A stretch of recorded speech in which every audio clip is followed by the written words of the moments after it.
ഏഷ്യയിലെ തന്നെ ഏറ്റവും വലിയ എയർ ഷോയായ എയ്റോ ഇന്ത്യ 2025 പ്രതിരോധ മേഖലയിലെ കരുത്ത് പ്രകടിപ്പിച്ച രാജ്യം. കഴിഞ്ഞ 5 ദിവസങ്ങളിലായി ബംഗളൂരുവിലെ യഹലങ്ക എയർബേസിൽ നടന്ന എയർ ഷോയുടെ ഉദ്ഘാടനം കേന്ദ്രമന്ത്രി രാജ്നാഥ് സിംഗാണ് നിർവഹിച്ചത്. ആഗോളതലത്തിലെ അനിശ്ചിതത്വങ്ങളെ നേരിടുന്നതിന് സമാന ചിന്താഗതിക്കാരായ രാജ്യങ്ങൾ തമ്മിലുള്ള ബന്ധം കൂടുതൽ ശക്തിപ്പെടുത്താൻ എയ്റോ ഇന്ത്യ 2025 സഹായിക്കുമെന്ന് രാജ്നാഥ് സിംഗ് പറഞ്ഞു. 1 ബില്യൺ അവസരങ്ങളിലേക്കുള്ള റൺവേ എന്നതായിരുന്നു എയ്റോ ഇന്ത്യയുടെ പ്രമേയം.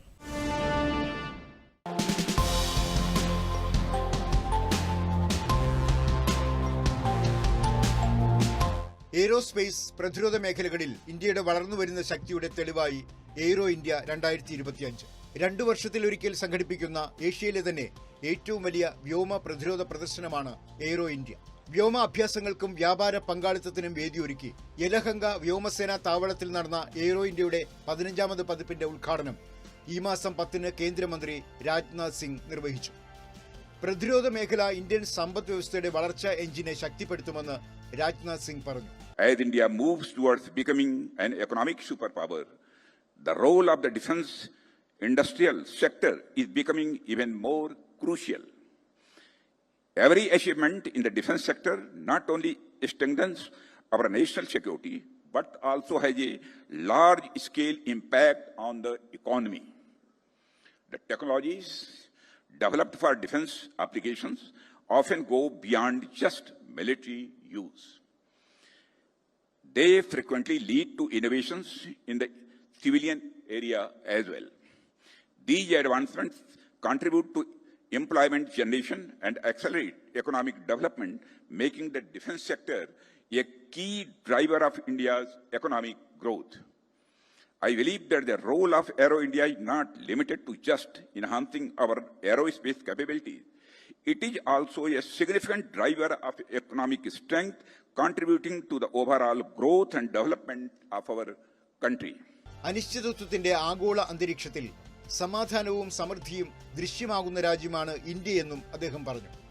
ആഗോള സമാധാനത്തിനും സമൃദ്ധിക്കും സ്ഥിരതയ്ക്കും ഇന്ത്യയുമായുള്ള സഹകരണം ലോകരാജ്യങ്ങൾക്ക് നിർണായകമാണെന്നും രാജ്നാഥ് സിംഗ് കൂട്ടിച്ചേർത്തു. 2025-26 കേന്ദ്ര ബജറ്റിൽ പ്രതിരോധ മന്ത്രാലയത്തിന് 6.81 ലക്ഷം കോടി രൂപയുടെ റെക്കോർഡ് വിഹിതം അനുവദിച്ചത് പ്രതിരോധത്തെ ഒരു മുൻഗണനാ മേഖലയായി സർക്കാർ കണക്കാക്കുന്നതിന്റെ തെളിവാണെന്നും കേന്ദ്രമന്ത്രി പറഞ്ഞു. We have galvanized the entire defense sector, especially the aerospace sector, like never before. Today we are not only capable of designing and developing major platforms and equipment within India, but we have also successfully established a vast supply chain within the country. Advanced platforms like LCA Tejas, LCA Prachand, and C-2295 are now being produced in India. Additionally, we have taken a firm resolve to manufacture 5th generation fighter aircraft within the country. These achievements, which once seemed unimaginable, are now turning into reality. Atmanirbhar Bharat, make in India, make for the world എന്നീ ദർശനങ്ങൾക്ക് അനുസൃതമായി തദ്ദേശീയവൽക്കരണ പ്രക്രിയ വേഗത്തിലാക്കുന്നതിന് അന്താരാഷ്ട്ര സഹകരണങ്ങൾ രൂപപ്പെടുത്തുന്നതിനുള്ള വേദി കൂടിയായി aero India മാറി. തദ്ദേശീയ പ്രതിരോധ നിർമ്മാണ ശേഷികളും അത്യാധുനിക സാങ്കേതിക വിദ്യകളും ഭാവി സാധ്യതകളും പ്രദർശിപ്പിച്ചുകൊണ്ട് ഇന്ത്യൻ പവനിയൻ ശ്രദ്ധേയമായി. മേക്ക് ഇൻ ഇന്ത്യ സംരംഭത്തോടുള്ള ഇന്ത്യയുടെ പ്രതിബദ്ധത അടിവരയിടുന്നതായിരുന്നു ഇന്ത്യ പവലിയൻ. പ്രതിരോധ മേഖലയിലെ ഇന്ത്യൻ കരുത്തറിയിക്കുന്നതായിരുന്നു എയ്റോ ഇന്ത്യയിലെ DRDO സ്റ്റാൾ. അടുത്ത തലമുറ മിസൈൽ സംവിധാനങ്ങൾ, ADAയുടെ 5ാം തലമുറ ആളില്ലാ വ്യോമ സംവിധാനങ്ങൾ, റഡാറുകൾ, കപ്പൽ മേഖലയിലെ നിരീക്ഷണ സംവിധാനങ്ങൾ, യുദ്ധവിമാനങ്ങൾക്കുള്ള സെൻസർ സ്യൂട്ട്, രക്ഷക തുടങ്ങി 14 സാങ്കേതിക മേഖലകളിലെ 330-ലധികം ഉൽപ്പന്നങ്ങളാണ് പ്രദർശിപ്പിച്ചത്.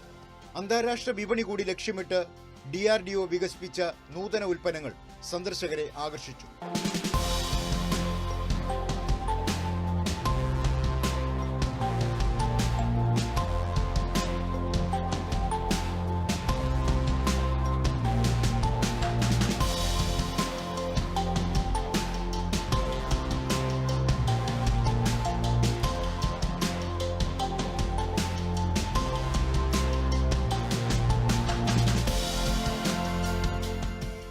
ഇന്ത്യൻ സ്റ്റാർട്ടപ്പുകളുടെ പ്രോത്സാഹനം എയ്റോ ഇന്ത്യ 2025 ഒരു പ്രധാന ശ്രദ്ധാകേന്ദ്രമായിരുന്നു. ഇന്ത്യൻ സ്റ്റാർട്ടപ്പുകൾ വികസിപ്പിച്ചെടുത്ത അത്യാധുനിക സാങ്കേതിക വിദ്യയുടെയും ഉൽപ്പന്നങ്ങളുടെയും വിപുലമായ ശ്രേണി ഒരു പ്രത്യേക ഐടെക്സ് പവലിയനിൽ പ്രദർശിപ്പിച്ചിരുന്നു. എയ്റോ ഇന്ത്യയുടെ ഭാഗമായി പോർ വിമാനങ്ങൾ നടത്തിയ വിസ്മയകരമായ വ്യോമാഭ്യാസ പ്രകടനങ്ങൾ വീക്ഷിക്കാൻ യലഹങ്ക വ്യോമസേന താവളത്തിനകത്തും പുറത്തും ആയിരങ്ങൾ തടിച്ചുകൂടി. വ്യോമസേനയുടെ MK-132 വിഭാഗത്തിലുള്ള 9 വിമാനങ്ങൾ ഉൾപ്പെടെ സൂര്യകിരൺ എയ്റോബാറ്റിക് ടീം ആകാശത്ത് ത്രിവർണം വിതറിയപ്പോൾ ആവേശങ്ങളും ആരവങ്ങളും വാനോളമുയർന്നു.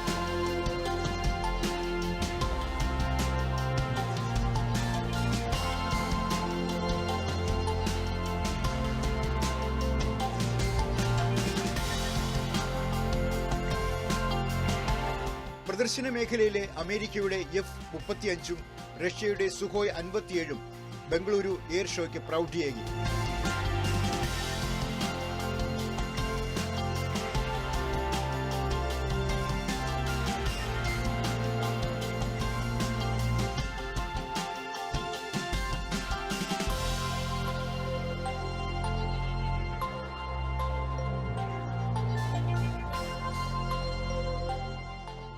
പ്രതിരോധ മന്ത്രിമാരുടെ യോഗം, സിഇഒമാരുടെ വട്ടമേശ സമ്മേളനം, സെമിനാറുകൾ, ആവേശകരമായ എയർ ഷോകൾ, എയ്റോസ്പേസ് കമ്പനികളുടെ പ്രദർശനങ്ങൾ എന്നിവ പരിപാടിയുടെ ഭാഗമായി. അവസാന 2 ദിവസങ്ങളിൽ പൊതുജനങ്ങൾക്കും പ്രദർശനം കാണാൻ അവസരം ഒരുക്കിയിരുന്നു. പ്രമുഖ പ്രതിരോധ സ്ഥാപനങ്ങൾ, എയ്റോസ്പേസ് കമ്പനികൾ, സൈനിക പ്രതിനിധികൾ എന്നിവരടക്കം എയ്റോ ഇന്ത്യയുടെ 15ാം പതിപ്പിൽ 7 ലക്ഷത്തിലധികം പേർ പങ്കെടുത്തു.